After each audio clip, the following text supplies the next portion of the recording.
Very good afternoon, everyone here in Manila, and very good morning to the Czech Republic. My name is Benjamin Žiga. I'm the head of Economic and Trade section of the Embassy of the Czech Republic, and I'll be your host and moderator for today's afternoon's webinar. Before the introductory remarks of the Ambassador of the Czech Republic to the Philippines, allow me to give you a brief introduction. Ambassador Jana Šediva is a veteran career diplomat and expert on Chinese study. She's also a graduate of Charles University and Beijing University and has 2 decades of experience in foreign service. Without any further delay, thank you for attending today, and allow me to give the floor to Her Excellency Jana Šediva. Let me, on behalf of the Embassy of the Czech Republic in Manila, to virtually welcome you today for the Philippine dairy sector and the way forward. As part of the Embassy's initiative to aid the Philippine government in strengthening the local dairy industry, we have organized this virtual event not only to update all stakeholders of the present-day situation, but also to enlighten everyone about the Philippines' potential to further develop its dairy production. The conduct of this webinar serves as a continuation of the already established collaboration between the Czech Republic and the Philippines in the improvement of the dairy value chain, which has been made under the Aid for Trade program of the Czech Development Cooperation Project. Taking into consideration our goals, I hope that this afternoon's virtual event can create more opportunities to launch new partnerships between the Czech Republic and the Philippines, and at the same time appreciate how the respective industries of each of our countries can support the other. We are very glad that technology allows us to be together and to share insights and learn from one another. Again, on behalf of the Czech Embassy in Manila, it's my distinct pleasure to welcome you to today's webinar. Thank you very much, and I wish everyone a fruitful and productive afternoon. Thank you. Thank you very much, Ambassador, for your kind remarks. To continue on, allow me to play you the opening introductory remarks by no other than the Secretary of Agriculture of the Philippines, His Excellency, Mr. William Dar.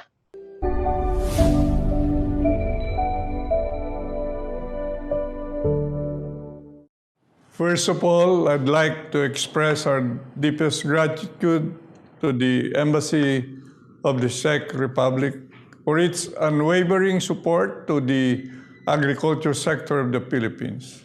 In recent years, the industry's performance has been promising, with a steady upward growth rate. It was only dairy, the only livestock subsector that did not post losses, even ending with impressive 10% year-on-year growth in value and 9.8% year-on-year increment in volume. The demand for milk will only grow larger and larger in the years ahead. I understand the goal of tripling milk production will take years, a larger budget, and greater technological expertise. But it is imperative that all the work we take on today leads to the fulfillment of this ambitious but necessary target. One fundamental work we have completed so far is the restructuring of the $1.5 billion USDA fund. This fund will be used for our project, which we call the Intensified Community-Based Dairy Enterprise Development Project. This we will do through a number of strategies, such as importing purebred and crossbred dairy stocks, using advanced breeding technologies, establishing and strengthening community-based dairy enterprises within identified impact dairy zones, and providing capacity building and marketing assistance to farmer groups and cooperatives. Aside from overhauling the dairy strategy, the department has also been focusing on value-added dairy products.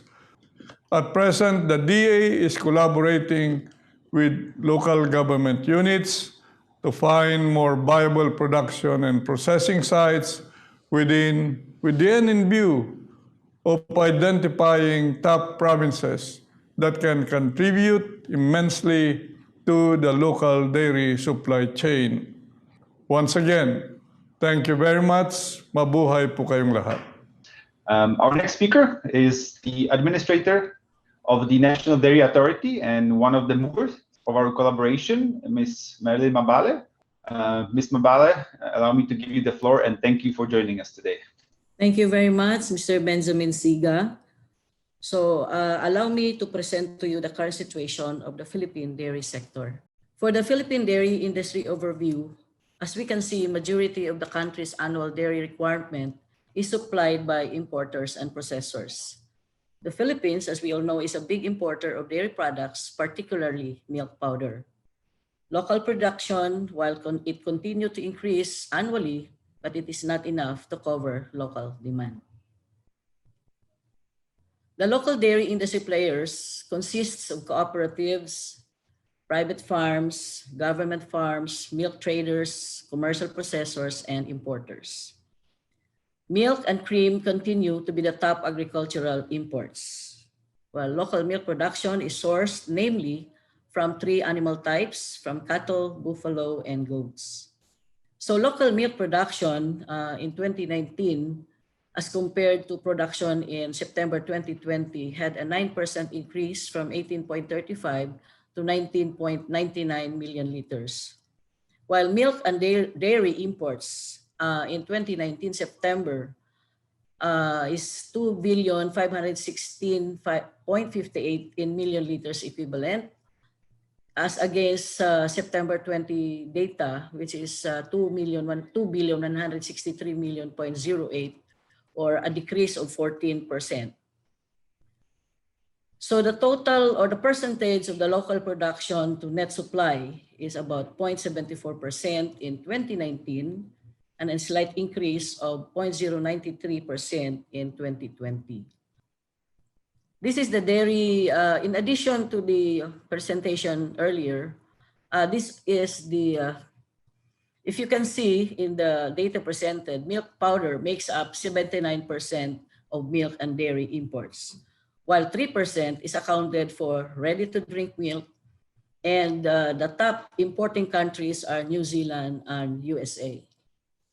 In terms of the dairy exports, as we have presented earlier, so if you can see in the figure, the biggest export item is cream at 44%, and Singapore and Malaysia are the top market of the dairy exports. Again, for the local milk production, this is the our updated report in 2020. So according to the Philippine Statistics Authority, the uptrend in dairy was noted due to more dairy animals in the milk line.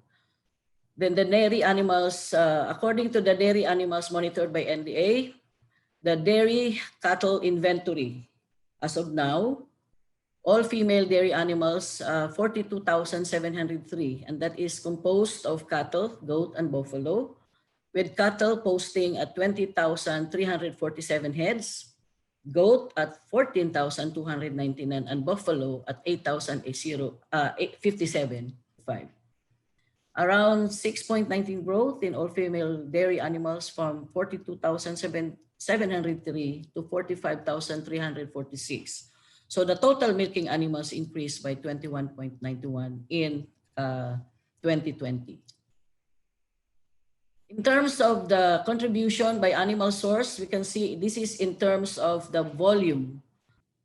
So the next slide will actually just show the top milk producing provinces and regions.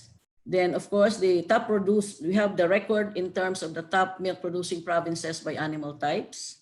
Of course, in terms of the dairy areas, we have covered more or less about 66 provinces.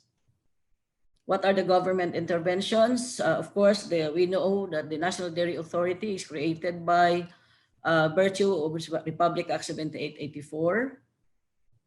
of course, and the passing of the National School Milk Feeding Program by virtue of RA 11037 allows NDA to be an active participant in promoting and providing the supply for the milk feeding program. And we have the food safety law by virtue of the creation of RA 10611, making NDA as one of the food safety regulating agencies. And of course, our programs, the major programs, dairy herd buildup, dairy enterprise enhancement, milk feeding, milk quality, and milk safety and quality assurance. And under which of these programs, there are other sub-programs under each of these major programs. Performance of the dairy sector, as mentioned by the Secretary, despite the pandemic, we were able to increase in terms of increase in volume at 10%, an increase of value in million pesos, we posted an 18% increase. Okay, dairy sector outcomes, increase in national milk production by 10%, at 1.46% sufficiency in total milk, 42.42% sufficiency in total liquid milk, and value of milk produced reached 1.21 billion pesos, while providing livelihood and employment opportunities to 40,510 individuals. Thank you very much. Thank you, Ms. Mabala. So our next speaker is Ms. Blanka Krzywankova, who holds a PhD degree from the Czech University of Life Sciences in Prague. So without further ado, Ms. Blanka, you have the floor. Thank you. Good morning, everyone. As the results of our Czech development cooperation projects and programs, there were two main deliverables produced, which was first the action agenda for dairy development. We have prepared also the handbooks and manuals for both farmers and extension workers. What all these documents captures, and what I've mentioned that we were capturing, is to target mostly on the production and processing side of the dairy sector. And the growth over the past decades there is, but there is still quite some room for improvement. One of the main challenges, which is not recognized yet, but for instance, our projects already targeted this gap, was that it should be taken as one, that within a production, we must focus on welfare at the same time together with the production system, at the same time with the feeding system and with the breeding system. If you would improve only one piece of this, you would not improve all the sector. It's really very complex. So once you're setting up your production management system, you should already have in place good welfare, then you accompany it with the good nutrition, you add the good breed, and then this is the maximum you can do. But already even by changing some of the factors, you can really succeed. And so far, there is a huge space for improvement for the hygiene standardization and the welfare, because it's often not recognized that only just proving the better conditions for animals in the management systems, the milk production can significantly increase.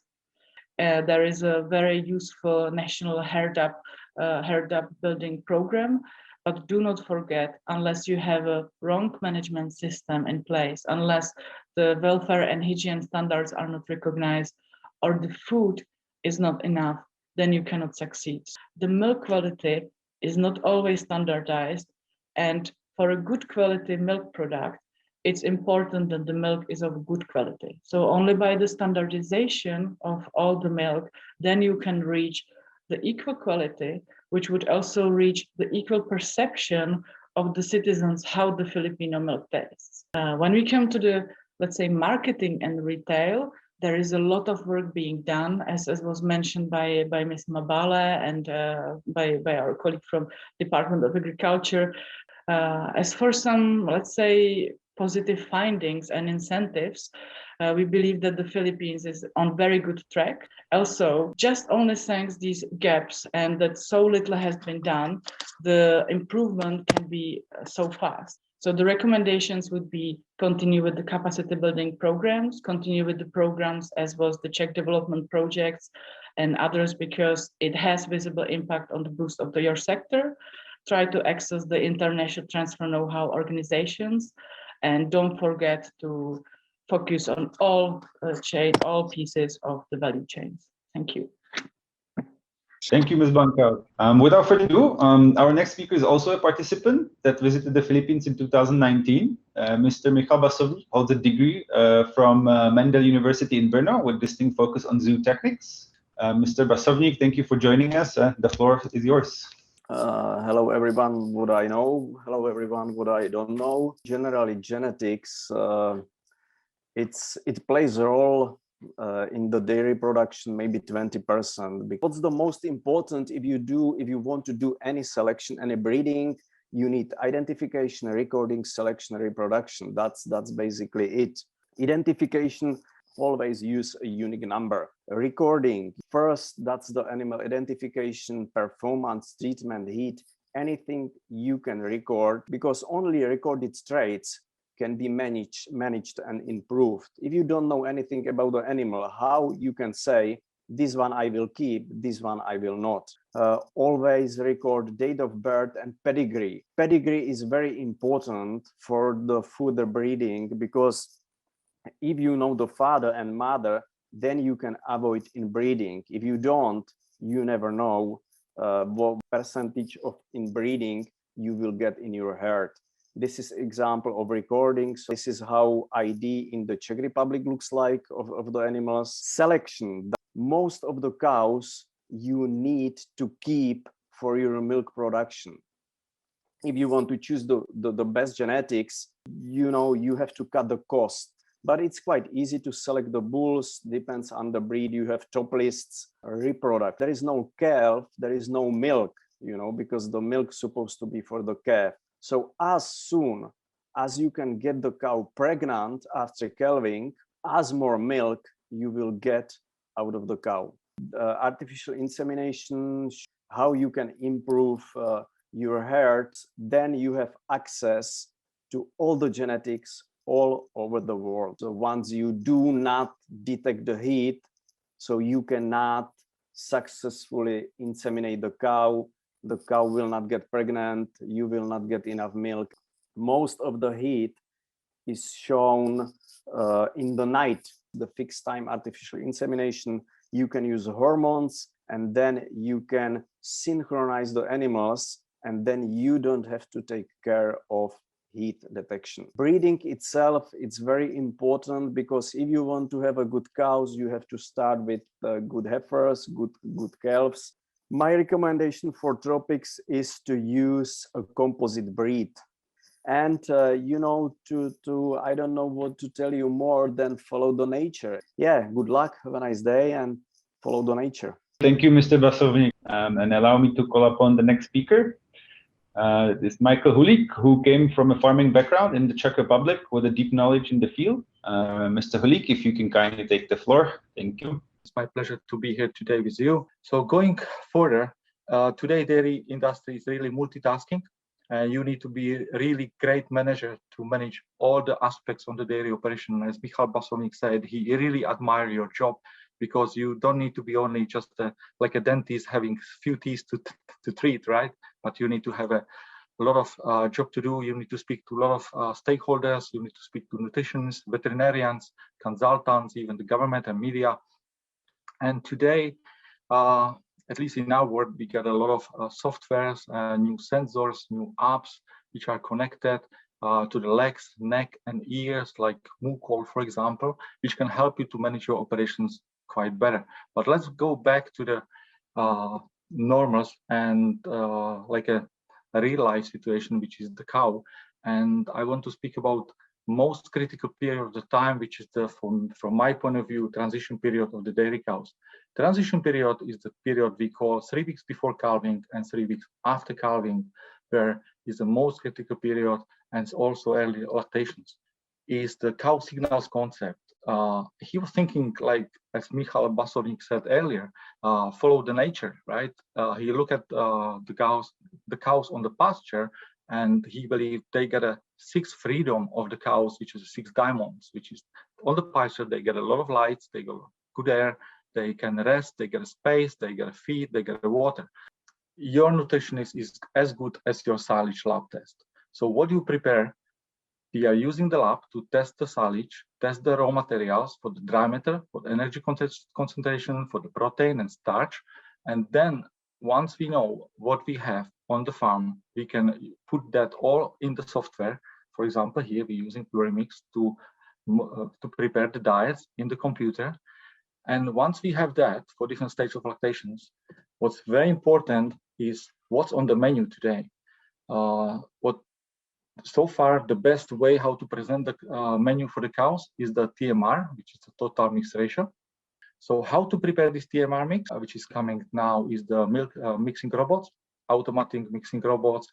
They all have a weight sensors. That transition period is really complex. Very important is to manage your dry cow. Let's speak also a little bit on normal behavior of the cows in the pasture, right? They like to really lay down and rest and chew, right? You can see the larger period of time per day, around 12 to 14 hours is they resting, they lay down and chewing.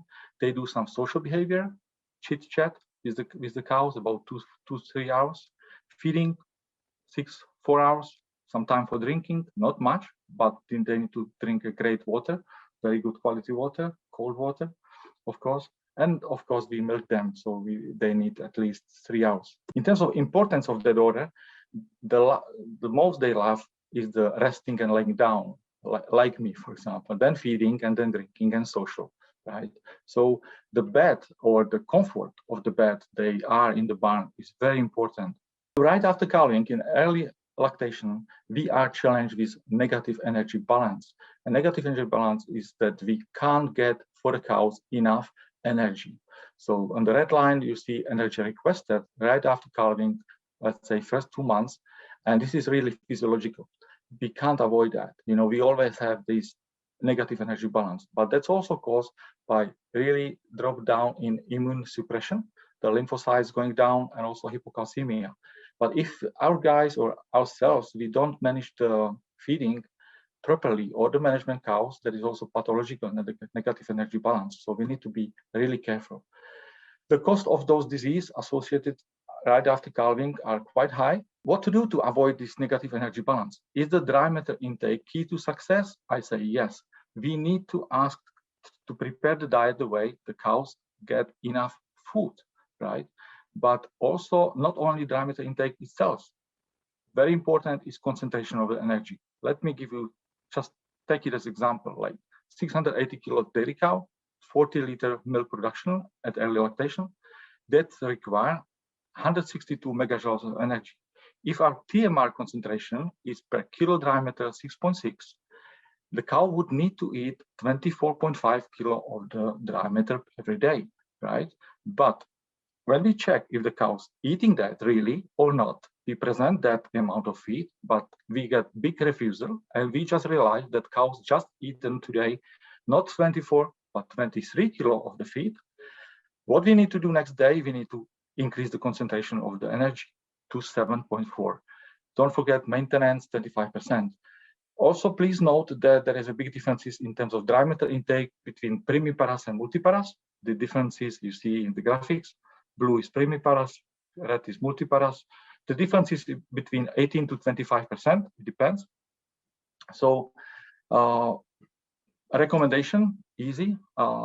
We really, after calving, we keep primiparas separately, multiparas separately. One of the reasons is that multiparas, they bullying the primiparas.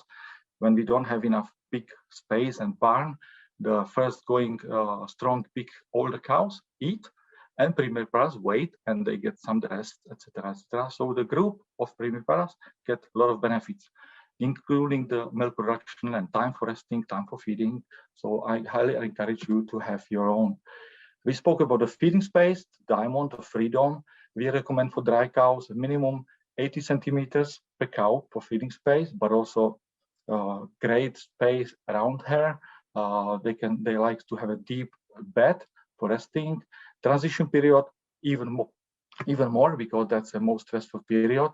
We recommend up to 1 meter per cow. Lactation, it's okay, 85.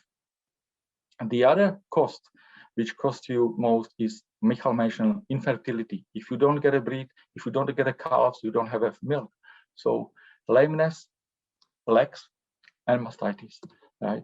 And one of the area I mentioned is immunosuppression right after calving is the vitamins and trace elements requirements. And after calving, we've seen many times higher demand for vitamins A, D, E, but also C, and also trace elements, especially involved in the immunity, like copper, zinc, and selenium. Our experience is we feed organic selenium all dry cows and close-up period of cows using organic selenium. It could be in the form of cell plex and bioplexes, which are protected by proteins and avoiding any interactions into gastrointestinal tract and to get to the sites in intestine to have the most uptake. Okay, the heat stress is really a challenge for the cows. Please finish up in 2 minutes. Thank you. Okay, no problem. Heat stress is really biggest challenge for us in Philippines and also in Czech Republic. We also have a cold stress, which you don't. The worst case scenario when the heat stress is combined with high humidity, which is the case in Philippines. And what's happening with the cows really? Once the heat stress is presented, the cows eat less, they eat, ruminate less chewing, less salivation, less buffering. And what's really dangerous, what's happening with the rumen, because we don't feed really the cows, we feed the rumen and the billions of bacteria. And when the rumen pH drops to 6, below 6, then all show stops really. And we need to try to keep the rumen pH over 6. So few tips on the heat stress, what to do, really high quality water, cool water, enough space to drink. So the cows should not fight to get the water. So shading, have the shades, cool the cows. Also, I mentioned about density of the TMR, vitamins and minerals, right? Rumen is the key. One of the technology we are using into feeding is the Saccharomyces cerevisiae, named ESAC, for example. With feeding the ESAC, the pH of the rumen is slightly higher. You can see on the graphics on the left-hand side was the control group. From time to time, you get acidosis, your papillas are burned in the rumen, and with the Saccharomyces cerevisiae, you get a nice developed papilla without no burning. That's so the last topic I want to mention is the molds, and I can say that's one of the biggest challenges we have at the moment in dairy industry. The quality of the feed, molds like Fusarium, Alternaria, Cladosporium produce mycotoxins, and those mycotoxins are harmful. They hijack immune system of the cows. They're causing all sorts of challenges. So my experience, for example, is that ideally to avoid mycotoxins, but we can't avoid them, right? So one of the possibilities to use the absorbent. This is some study I've done in back 2014 at Mendel University.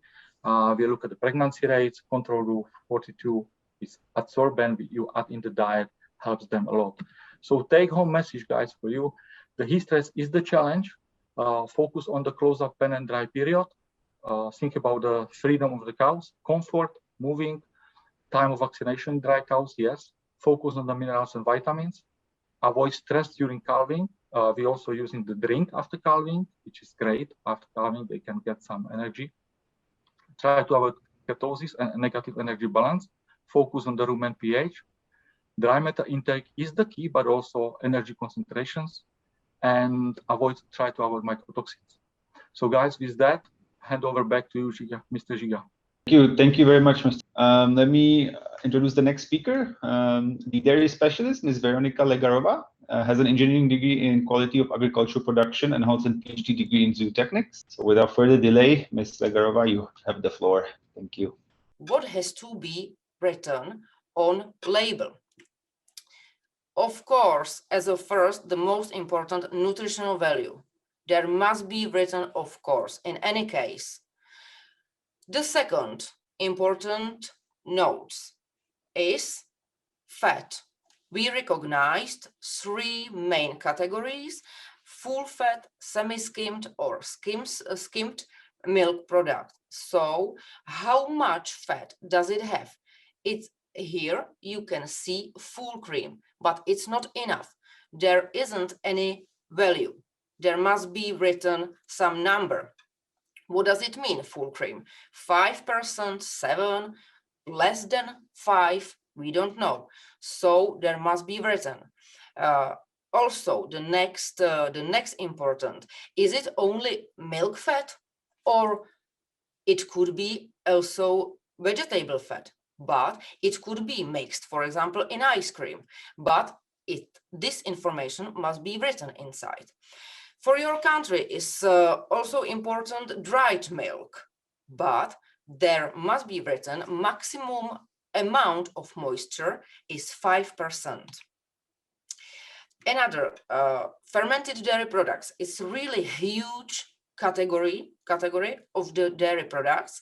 There must be written absolutely necessary shelf life, because thanks to fermentation process and thanks to a main metabolite of lactic acid bacteria is lactic acid, and thanks to lactic acid, the fermented dairy products, they have longer shelf life. It's really good to know the consumers to know.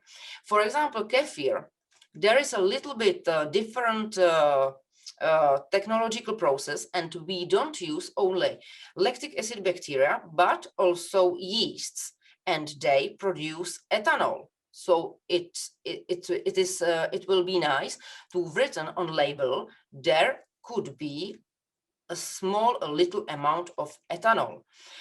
For example, butter and cream. In the Czech Republic, on the label must be written minimum percent of the fat. In butter, 80% of fat. In cream, minimum is 10% of milk fat. Another type of fat, of course. Cheese, we can divide it to two big category, fresh cheese and ripening cheese. Fresh, soft cheese, the information about lactose is correct in this case, because fresh cheese, they could contain some little amount of lactose. So this is correct. On label of ripening cheese, it's not so important, because the lactose is released to the whey during cheese making. I am finished. Only two last slides. I chose two pictures about butter and about butter and cheese, because we can see total carbohydrates, but not exactly lactose. We don't need to know information about lactose, because lactose go to the buttermilk during butter making, and release through to the whey during cheese making. So it's not is it unnecessary to written no add sugar without lactose free, and so on. So it was really last slide. Thank you for your attention, and I hope I don't know why it finished. I hope we will see together soon. It's my wishful thinking, and we can find a solution how to produce a higher quality products with good labeling in Philippines. Thank you once more. Thank you, Mr. Garwa. And it's my great honor and pleasure to welcome Representative Alfred de los Santos, who represents the Ang Provinciano Party to the 18th Congress of the House of the Representatives. Representative Dos Santos, the floor is yours. Thank you for joining us today. It's a pleasure. Good afternoon. Thank you for having me. Being a native from the province, I've witnessed firsthand how we could be capable of developing our dairy industries and being self-sufficient in producing our milk and dairy products. Let me begin with the Philippine Dairy Roadmap. According to the Department of Agriculture, the Dairy Roadmap, or the DRM, was supposed to be the blueprint for the vision of the vibrant local industry providing wholesome, affordable milk to delight consumers, building a nation of healthier children and wealthier farmers, while contributing to agribusiness expansion and job generation in agriculture. It was meant to solve such problems like shortage of dairy stocks, limited industry entrants, competition with cheap imported milk powders, trained technicians and farmers going abroad, the need to improve animal productivity, increase herds via intensive local upgrading, increase the number of profiting smallhold farmers for breeding farmers to supply new industry entrants with good dairy stocks. And lastly, for continued training of farmer technicians. However, the PDR map failed due to lack of coordination among key agencies, lack of well-defined roles and responsibilities for the dairy industry stakeholders, lack of funding and operational issues, and significant cattle and buffalo mortality rates. As a result of the failed DRM implementation, not only have our smallholders, dairy farmers, not gotten enough government help for the herd buildup, but our dairy animals have also gone without the government support that they needed to not keep falling victim to diseases and disorders in alarming number. This means that we will not have enough dairy animals to be able to produce enough milk to meet the national demands for dairy products. This has led us to become extremely reliant on dairy imports. Our smallholder dairy farmers need consistent and reliable government aid for herd buildup. The single biggest obstacle to dairy development is the shortage of dairy animals. There are two main reasons for this shortage. One, our dairy sector smallholder farmers not receiving enough government assistance, and the rampant death of our dairy animals going unaddressed by the government. First, it is important to support our smallholder dairy farmers, essentially because they dominate our dairy industry. In terms of producers, our dairy industries has three distinct groups. First is the smallholder producers with 1 to 10 head of milk animals. Next is the smallholder producers who have 20 to 75. And the next are those who have farms with about 100 milk animals or more, operate a milk pasturing plant, and undertake marketing of milk in urban centers. Smallholder dairy farms face great technical and financial difficulties when it comes to herd buildup. So the government needs to come in on this. To address this, the government needs to allocate more funding for dairy animal importation. The NDA, or the National Dairy Authority, and the Philippine Carabao Center encounter difficulties in importing dairy animals due to lack of funding, such that out of 11,880 targets of 2013 to 2018 under the DRM and the NDA was only able to import 3,060 dairy animals. Similarly, the PCC was not able to import dairy buffaloes as planned due to lack of funding support from the Department of Agriculture. Secondly, the government agencies put in charge of herd build-up programs need to work out their operational issues. NDA and PCC failed to fully implement the monitor other build-ups strategies due to operational issues, thus falling short of the targets under these strategies. NDA's artificial inseminations and breeding services strategies only achieved a calf drop rate of 42%. The harvest rate under the NDA's animal buyback strategy was only 11%, which is below the target of 20%. The second reason for the shortage of dairy animals is the high mortality rate of the buffaloes, cattle, and goats. The root cause of the high mortality rate for dairy animals must be directly addressed by the government programs.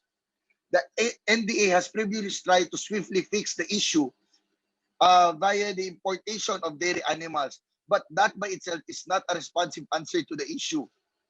In fact, because the importation were made without comprehensive research on the desired breed to herd build-up, as noted by the COA, at least 25% of the dairy animals imported by the NDA under three branches were simply lost in pneumonia, downer, and septicemia. Clearly, on top of the programs that provide our farmers with more dairy animals, our farmers need programs focused on keeping the dairy animals healthy once they are in the farms and are being used for further breeding in our dairy production.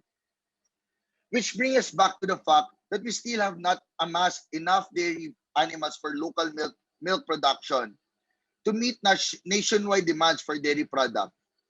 The PSA reported that the number of dairy animals increased by the average of 3% annually from 39,000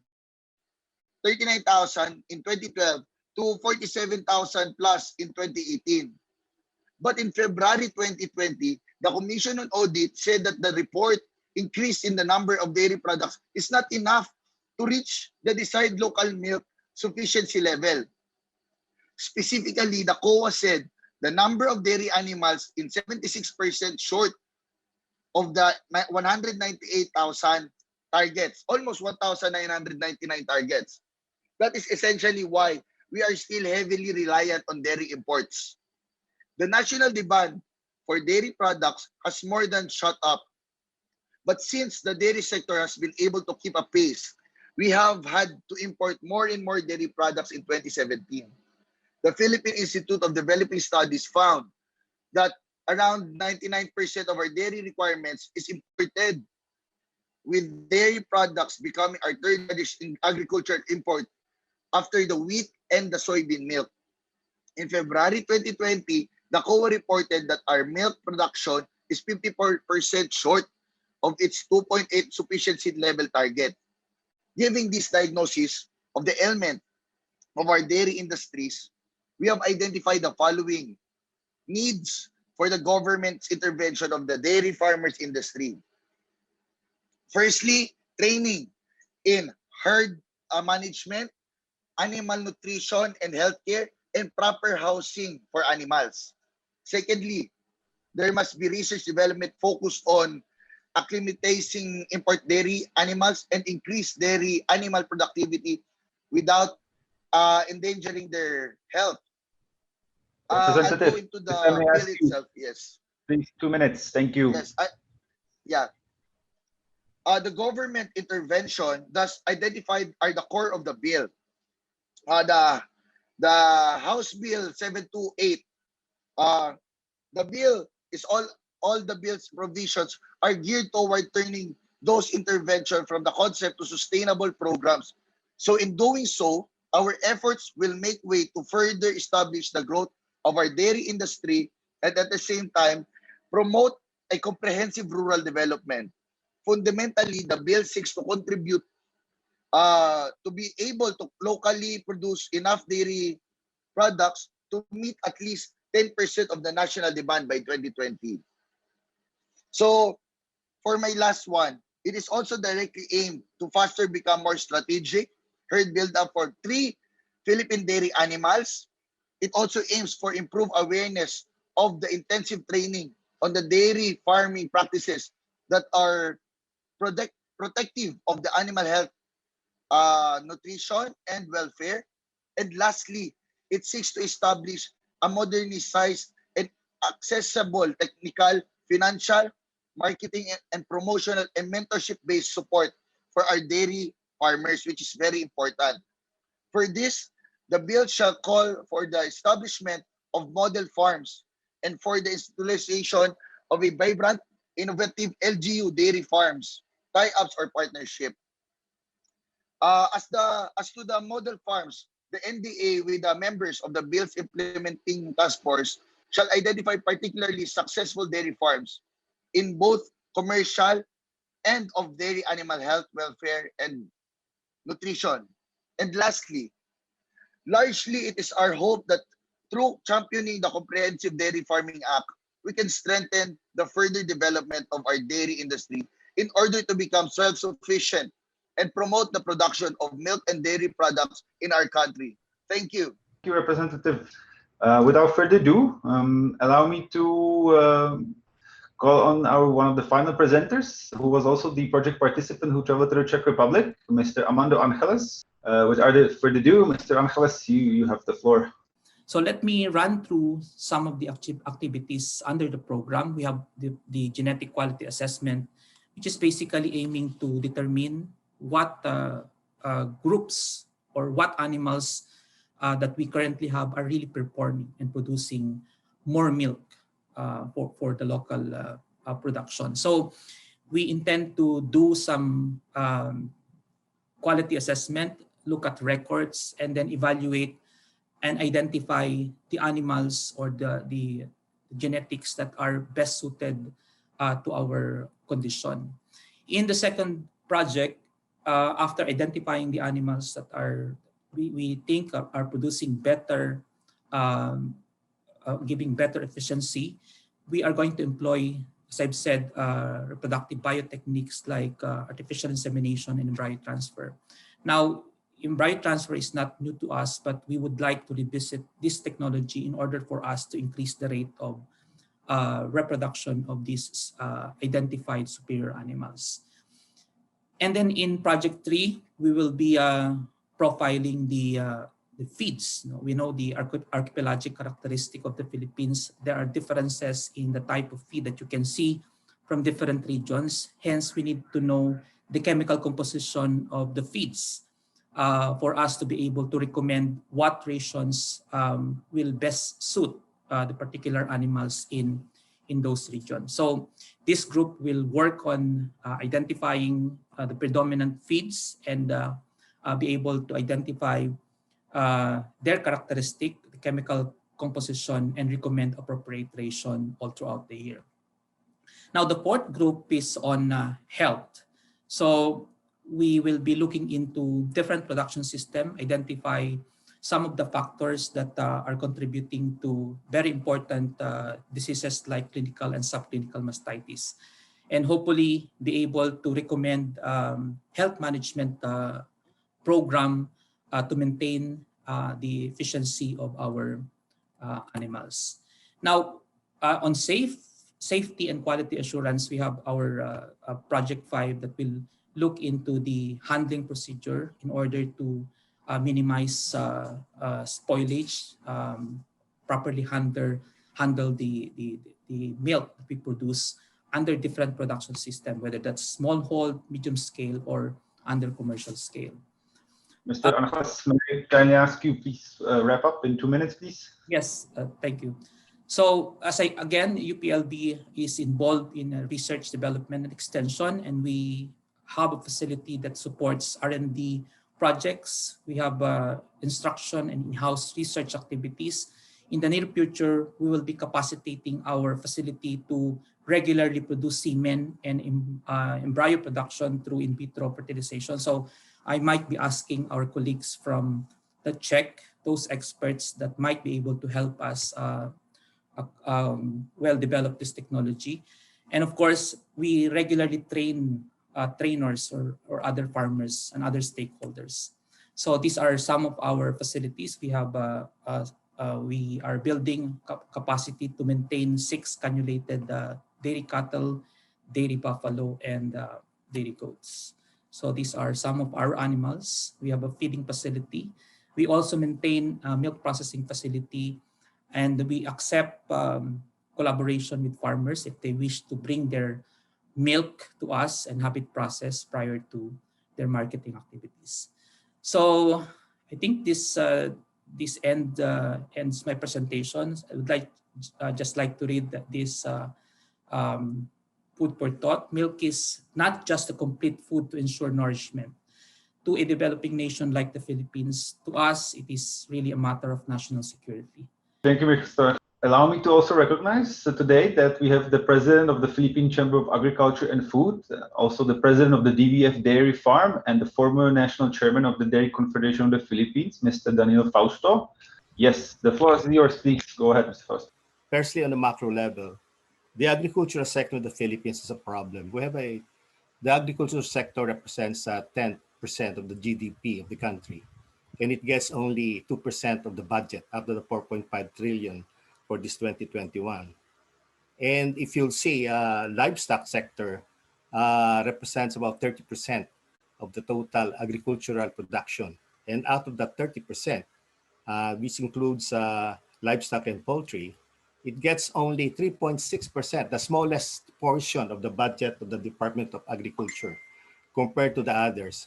The rice program is contributing 20% of the the total production of agriculture, and it gets 40% of the budget of the DA. Well, while the livestock and poultry sector, which contributes 1/3 of the total agricultural production, gets only 3.6%. That is the problem, because the livestock where dairy is included, if you will take out 60% of that for operations and maintenance and operating expenses, you get only barely 1.2 billion intervention for livestock and poultry, which includes dairy. For the dairy sector, you have the National Dairy Authority with 333 million as budget. And for the Philippine Carabao Center, 605 million, there's a total of about 900 million, or about $18 million. If you take out the operations, that's about 7.5 million US dollars. All total for the dairy industry year round. And if you look at the performance of the dairy compared to the livestock and the poultry, it is only dairy that contributed growth to the entire sector. 16% of the third quarter of this last year, and 12.7% the fourth quarter. The total for 2020 of 10%. Everything else in the livestock sector has a negative growth, except for eggs, chicken eggs, because chicken eggs is not imported. It's easy to cook. There's no ingredient for it, and duck eggs. So if you see the performance and contribution of the dairy industry, this is what the government is failing to notice. And as mentioned by Congressman De Los Santos, dairy or even livestock is not given priority by government. And the dairy sector is a low-hanging fruit because of that contribution. With bigger budget, it can be growing the economy versus other sectors in agriculture. Imports, it majority in powdered form, and we know that fresh milk in this country has a competitive advantage against powdered and UHT processed milk. If we will assume that 19 liters per capita consumption of milk, we will need 2,052 million metric tons of milk to meet our demand. And if we are to produce this 1/3 of the total herd, it's about we will need 800 million animals, 800,000 animals in the milk line, producing 7 liters. That's an average for carabaos or buffalo and cow, an average of 7, because we are a tropical country versus the temperate country, who produces more or 3 times more. And if we will need about something like 2,400,000 dairy animals. 2,400,000 animals, but we only have 20,000 of these animals. Now, what can the Czech Republic, perhaps, and the Philippine government or Philippine dairy industry can go together in partnership? Perhaps, if it's allowable, if it could be done, then I'm looking at the productivity improvement program of the roadmap, up to 5-year roadmap up to 2025 of the government. Which in a box, dairy herd improvement will be milk laboratory establishment, data processing, and animal registry system. Perhaps that's the area that we can work together, and resource development program, and forage propagation centers and promotion. These are the areas perhaps that are possible partnerships or cooperation that we could do. Of course, the stock infusion that is being programmed by government for cattle is about 5,000 heads per year. That will be 25,000 in 5 years. That will give you a total of 5.4% self-sufficiency. Because we're only producing 1%, barely 1% of the total need, with a 5,000 heads infusion, new infusion, and then we have RTD, ready to drink self-efficiency of 82%. That's all. Thank you very much. Okay, once more, thank you on behalf of the Embassy of the Czech Republic. Thank you very much for your participation. Please do not hesitate to contact us. The door of the embassy is always open, and have a great day.